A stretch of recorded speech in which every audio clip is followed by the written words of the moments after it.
Hello, welcome to Nigel's Views, episode 6 on Paxton Road TV. This is fresh off the defeat to, what is it, Mora, whichever one it is. Doesn't really matter, to be honest. I wasn't actually going to do a video, but I think Conte had a very interesting press conference that has inspired some spark in me. So I think this video is going to be descending downwards because I don't want to flood it with just the negative, because since I last spoke we had that positive game against Leeds. That positive half, I want to say. The first half looked like we're getting more of the same, to be honest, and somehow zero substitutions. Conte got a chance to talk to the lads and send them out, and the second half was a completely different game, which to me, I had a couple of points that interested me a lot. To say that our fitness has been such a catastrophic issue is a bit of an understatement, and where we've placed in the running stats compared to where we were used to being has been quite a fall from grace.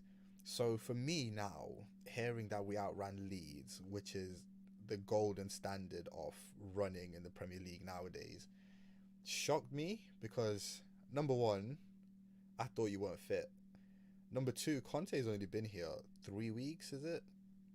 You've had an international break. The fact that you've outran Leeds by probably a cumulative 4 kilometers, it does make me wonder, were you not trying? What was going on here? Were you always fit? I mean, I've never seen anyone become the fittest football team in the league in 3 weeks. So whatever's happened there, it does make me wonder, were you not trying? Were you you just didn't want to run? You just looked at Nuno and you just thought, not today. I don't know, but it is something that made me think. But sticking on the positives, well, we had a very bad first half, booed off the pitch, which, as I said, is a new trend for Spurs fans. It's not something I'm used to seeing from us. Something that has surprised me. Something I've called for, but something that does surprise me. We went in, the players seemed to take it on the chin, seemed to take whatever Conte said in their stride, and we saw a team that came out aggressive, actually prideful. It wasn't a collapse. It wasn't the fold. It wasn't the symmetrical 3-0 bam bam bangs that we were falling victim to. It was a team that came out with pride. I know I criticized us for getting lucky earlier in the season, but this time with the 2 goals that we scored, I really do think we created our own luck. I mean, if we continued playing the way we were playing, those goals aren't coming, so I think we created our own luck. The players picked it up. Højbjerg gets in on the goals. It's a scuffed finish, and to be honest, I'm not gonna lie to you, Højbjerg's technical abilities worry me a little bit. It does worry me a little bit, but you know what? He got the goal. Took off. Dyer, Lucas Moura creating a spark to create that goal. Creates a spark again with a jinking run, gets kicked. Dyer leads to the free kick in a very dangerous position. Dyer gets it, deflects, following in is Reguilon, and yeah, I mean, we see it out, and it feels comfortable, right? It feels comfortable because at this point we're so in control of the game. We've changed the tactics. We seem to have plugged the gaps. We've pushed up the pitch, putting Leeds under pressure, and they don't seem to have an out. To a point where it's 2-1. And we're not great. We're not good enough on the ball and in possession to just be winning 2-1 and just be high-fiving on the way home, Like, it's not. We're not one of those teams. So to me, when I saw the state of our substitutions, I mean, the game was a couple of weeks ago now, but I seem to remember seeing Sessegnon. I seem to remember seeing Dele come on. And I was thinking to myself, are we like that? Do you know what I mean? Are we at that stage where we could be like, oh, we've got it? And clearly we were, and we put it into cruise control. But as someone who's been traumatized by some of these players, I saw them entering the pitch, and immediate panic started setting in. But I'm not gonna lie, it felt like a homecoming for Conte. You kind of felt like it was never gonna go wrong. Do you know what I mean? Like once we reached 2-1, you felt like God had decided like this is Don Conte's arrival.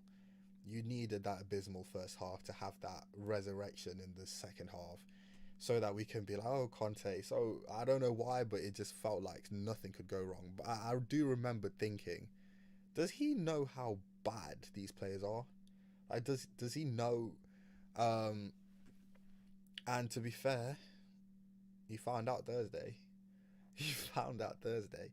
I said to you, I said when we signed Conte, I don't know if I said it here or if I said it on in the group chat, Paxton Road. I said Conte must have been in mourning without Sky Sports, because if he'd seen the state of our team and the state of our squad depth, I mean, I've seen serious arguments about whether we have a better squad than Wolves. You know, I don't even think we can adequately dismiss those arguments in without at least five. You'd have to justify it. Do you know what I mean?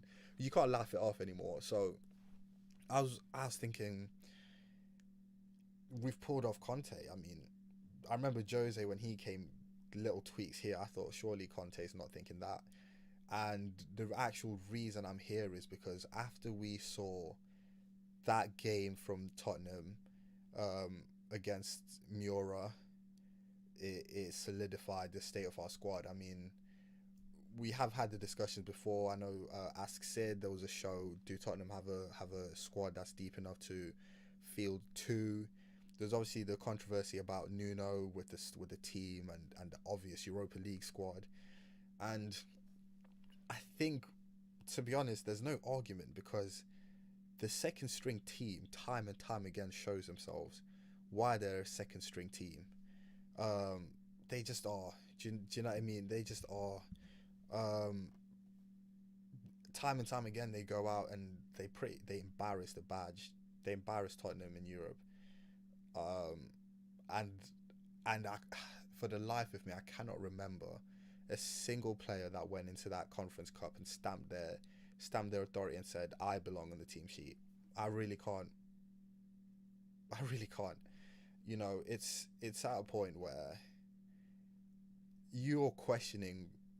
I have to question whether some of these players are even Premier League standard, because I mean, you're going to a stadium that doesn't sit more than Baseford United. Like, come on. Son comes on, he's jinking past 6 of them.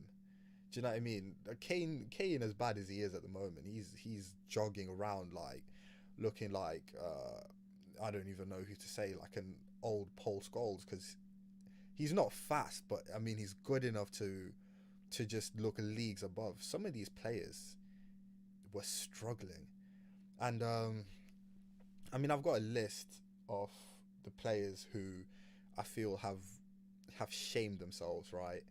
And I mean, that sounds strong. They did. They shamed me. They shamed us. All right, I'm sticking with it.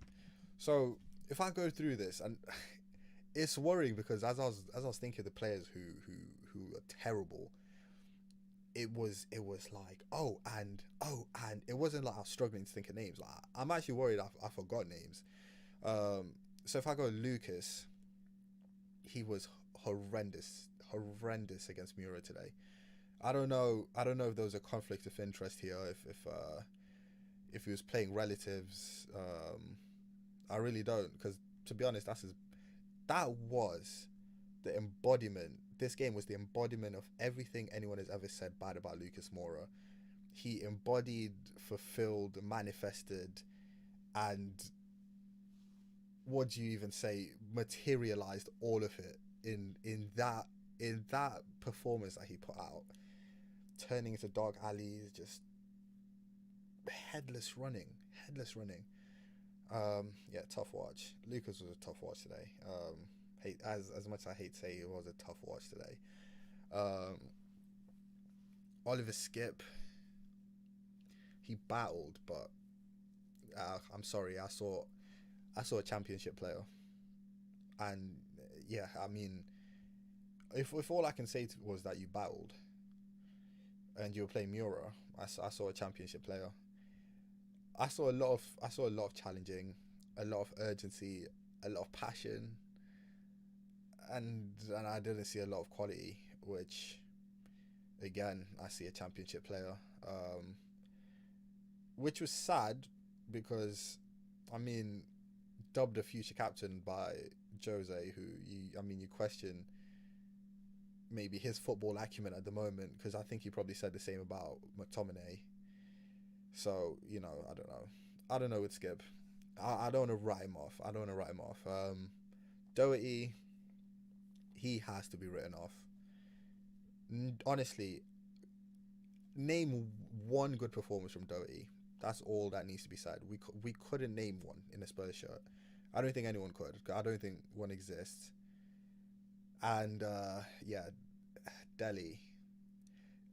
I mean, if you're a regular viewer of this, you know, I'm not a fan of Delhi. I'm not a fan. And you know what? The way I feel about Delhi, I equate it to the way I feel about Drake, right? If I lived alone, I would be fine with them. I would just be like, oh yeah, he's all right, like leave him alone, kind of thing. Like, oh, Delhi, he's not very good. It's fine. But my problem becomes when fans will just not accept how bad he is, or people will think, oh, no, it's done.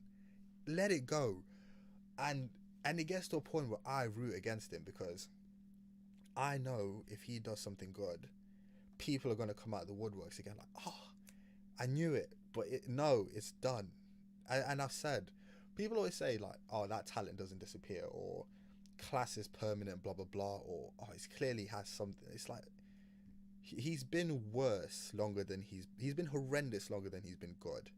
So if we're looking at the averages here, his actual like class itself is terrible. The period of time when he was good was the form, right? He's not good. He's done. No right back, no centre mid, no cam, nothing. He's a bad footballer. It's over. With him again, I see championship player, and a lot more colours in those dreads. I still see championship player, and he trudged off like he was owed something, which again I just can't understand it. He's got so much attitude, and he's not good enough. And he's probably the perfect case like I'm gonna come to at the end of this list, because it's been ongoing, right? There's Tanganga. I don't know why we keep forcing him to play right back. He wasn't a right back. He didn't grow up playing right back. So, I mean, again, I see championship player. I see relegation battles, especially if he's going right back. Do you know what I mean? That's just how I see it. Brian Hill, extremely young, and probably needs to gain a few more pounds. But I mean, he goes out there. He's a spark at least. I don't have too much bad to say about Hill, but I will just say he doesn't necessarily stamp his place into the team either. Tungi, he's an enigma, isn't he? To me, he's similar to Lucas. I have the same qualm with him. It's been too long that you haven't resolved your glaring issues, right? Both of you by now should have just said we are stars. This team is bad enough for you guys to be able to impose yourself, and I feel like there hasn't been that stamping. I still feel like, as much as Lucas has a run of games, I still feel like his position's up for grabs for anyone who decides to step their game up. I actually want people step their game up. I actually think if Hill or Bergwijn step their game up, they could offer more than Lucas. And for as long as Lucas has been here, he's never stamped a consistent run in our team, and it's never felt like he has a position nailed down. And that's exactly how I feel about Tungi. It's been long enough. You're talented enough. Why haven't you got a position stamped down? Why are we so stop-start with you? It's been long enough. And he has some breathtaking performances. He has some not so breathtaking performances. But again, I did one of my first videos was about Tungi. We've got another manager who comes in and he's got questions about Tungi's personality. So clearly something still has not been resolved there, and it's been dragging on.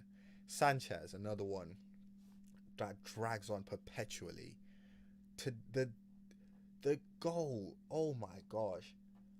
As soon as the ball was played through, I knew, like, I know I must sound like I was freaking Luciao in my playing days, but I'm sorry, but anyone who understands football, looking at that last goal, knew that check back was coming from so long away, right? If Sanchez stands him up, forces him wide, and forces him to keep going the way he's going, he has this much of the goal to aim at. Lloris's defending is sorting that. Sanchez is steaming to a point where he can't even change direction. It's like, why are you running that hard? The side that you have to cover is the side that he's going to check back on.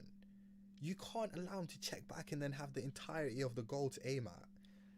And I could not, as I was watching it, what's worse is I knew he was going to allow it to happen.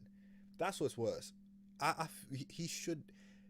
I saw it and I knew, oh, Sanchez is going to let him cut in, isn't he? And he cut in, and you could have seen it a mile away. I'm sorry, I don't know if I said Lloris, but I mean, you force him out there with that much of the goal. All you do is just shade him, and he's going near post. And with that, if Chiellini's got his angle sorted, that he's palming away. The only option he has is to drive it low under the legs. And yeah, it's a shame we make that finish way. We give him too much of the goal. And yeah, Sanchez, how old are we now, bro? It's been too long. Again, it's been too long, and you don't get it. You just don't get it. Bergwijn. He feels like a nothing player at the moment. He feels like absolutely nothing. To be honest, I have nothing to say for him. He feels like nothing. Sessegnon. You know what? I saw the guy, and you know what? I saw his press conference, and I felt for him because he was like, anyone who knows me knows this period was really hard on me. Blah blah blah. I'm gonna come out and show what I can do. And I felt like I was seeing someone give themselves belief. Do you know what I mean? Kind of, he says, the way he speaks, I'm going to go out and I'm going to show everyone what I can do. It's like he's speaking into existence. You could tell he was desperate for the game to go well. And he put us in a big deficit. I mean, it's not why we lost. It's not why we lost at all. But I mean, I'm sure he's trudging off that pitch, pretty upset at his performance. I don't know how many more chances he's going to get if we're even going to be in the Conference League for much longer. But again, that's a disappointing one. And honestly, Messi got sent off in his first game for Argentina. It's not a death sentence. But again, Sessegnon's not new to Spurs. Do you know what I mean? He's not new. As much as he feels new, he's not. That's been going on for a long time as well. And he can't get a sniff. Rodon, I think, is this his second year? He got signed by Jose, and the Wales boys were desperate to get him in. I don't know how much of that played into it, but he came, showed a bit of promise. I didn't initially trust him too much in big games because obviously he was young, and I felt he was a little bit rash. He does still show a little bit of rashness, a little bit of not being able to think calmly in certain moments, I feel like. And again, he's another player who you feel he could be here for another 5 years and you won't see him get a run of games in the team. And my overall point here, I mean, Romero's down, and I look at our centre-backs now and I'm thinking, Rodon, do I trust you? I don't know. Sanchez, do I trust you? Yeah, it's it's not. Do I want to play Tanganga centre back? There isn't a ton of solutions, right? And a lot of these players have been here for long enough to where I should know where they are, or that we should have made a decision on them. And this is my biggest qualm that I'm coming with today. It's we are the most forgiving club. Like, we are so forgiving. Um, Players have time and time again shown us they're not good enough, right? Or that they're not what we need to achieve. And I don't. Oh, I forgot Lo Celso. He is the worst perpetrator behind Delhi. Lo Celso and Delhi are on my hit list. Lo Celso, he he is the biggest fraud because he gets away with being left-footed and having an exotic name, but he's just as much of a championship player as the people that I named here. And he's probably the biggest perpetrator of this unlimited chances culture that we have. Unlimited chances. There's just players who we've had for too long, and he's probably not someone that we've had for too long, but he's someone that we've put too much trust and emphasis into. We say we need a creator. He doesn't offer that much creativity. I'm going to be honest with you. I mean, we can point to one or two games where he's offered creativity, but I could do the same for Winks. Do you know what I mean? It's not something that I rely on him upon. Lo Celso's had more horrendous games for Spurs than he's had good in the last year. He's probably living off of that purple patch that he had when he was playing for his contract. He's pulled a bit of an Adebayor on us, because honestly, that guy's quality is completely non-existent. And I will say again, we keep pointing to his form in Argentina, and I will say again, in Argentina, Otamendi is a world beater because you just kick lumps into people. That's South American football. It's just kicking. That's all it is. And so he excels. Lamella, he can kick. You know what I mean? These guys are living off kicking. You know, I'm not getting excited off this. We've got too many players who are in perpetual. Will he show what he is? He's shown us what he is, and the reason I've decided to just touch on this. I mean, Conte had his press conference today, and he very kindly, I'm pretty sure the question was something like, "How do you think the game went?" And I think Conte took the opportunity to reassure the fans that he wasn't catching the next flight to San Diego. He told us, "I'm not afraid," about 65 times. And to be honest, I love listening to Conte speak. I've never spoken to him. Well, yeah, obviously, it goes without saying. I've never listened to Conte in great detail when he was at Chelsea. But hearing him at Spurs, this guy what strikes me is this guy's an extremely emotionally intelligent person, right? He seems to understand the psychology of the players in every moment. He seems to just understand the magnitude of moments and just the emotional stress players can be going through in moments. And he recognizes it. Even when I heard him, when he talks about Winks and his character, when he talks about how the team struggled and how the team is willing to fight, he's extremely tapped into that part of his side, which I think could explain partially his emotional. I mean, the reports I'm hearing about his incredible man management doesn't surprise me. He seems like an extremely intelligent guy. He was basically saying this task, I'm gonna be honest with you, it's I see where we are now, and it's like reality hit him. And Conte always speaks extremely solemnly. Like he laughs a bit, but he's always a bit, you know. And then to see him today, he's just like, I understand the size of this task. And the first time he said, "I'm not afraid," I believed him, because he's been saying this for a minute. The second time he said, "I'm not afraid," I was like, "Yeah, bro." Like, yeah. The third time, I was like, "Okay."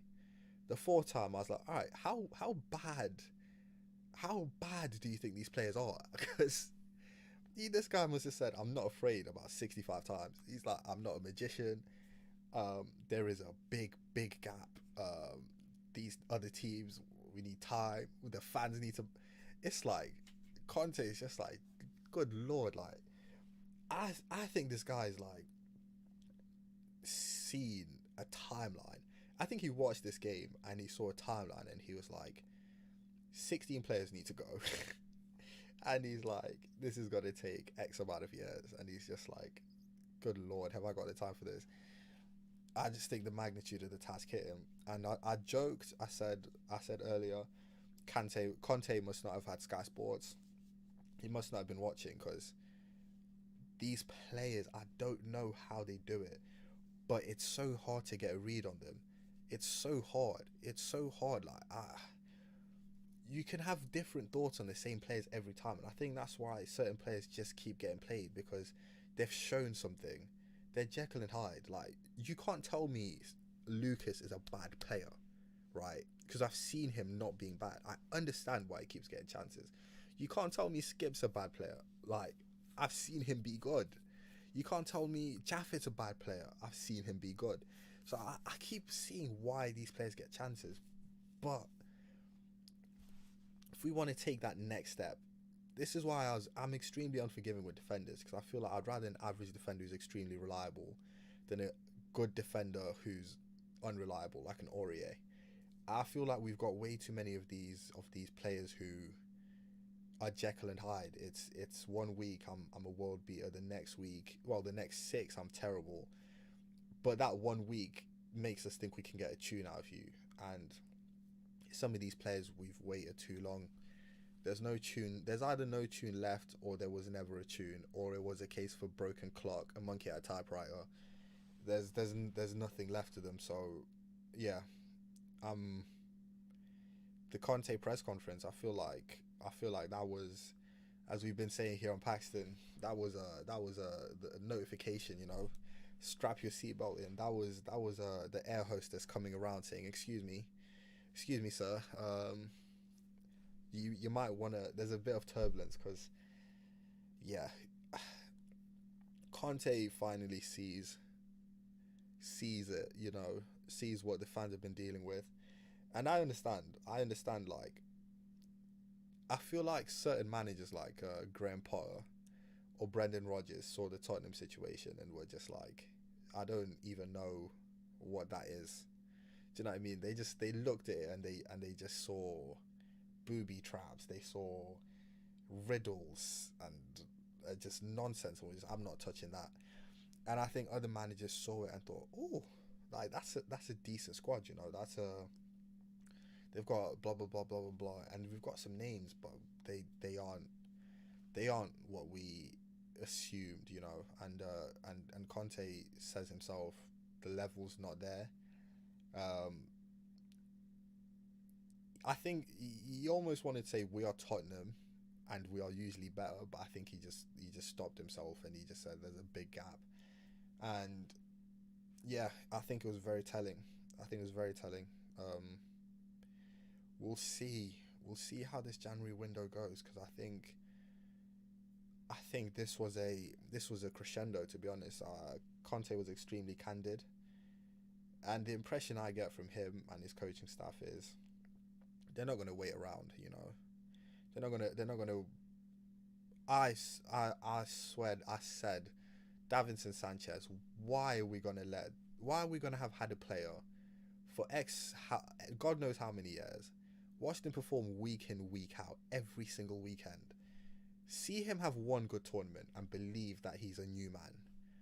I don't think Conte is gonna fall for this. I don't think Conte is gonna see a good game from some of these frauds and think, I'm putting you back in the team. You know, I don't think he's got the patience for some of this, and I think some of this has been going on way too long.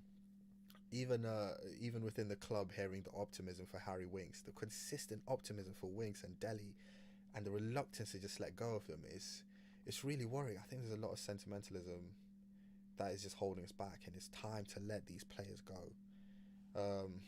But that's about it for me. That's it. That's my call to arms to Hitchin, to Levy, to Conte, to Paratisi. Just do it. What's his name? Pochettino told you some of these guys need to go, you know, and just get rid. If there's anyone that I've left out who deserves a thrashing or who deserves praise, you know what? Emerson Royale, it's pleasantly surprised me. Absolutely deserves praise. But yeah, if there's anyone I've left out, please feel free, subscribe, like, and yeah. What do you think Conte's press conference meant? What did you take from it?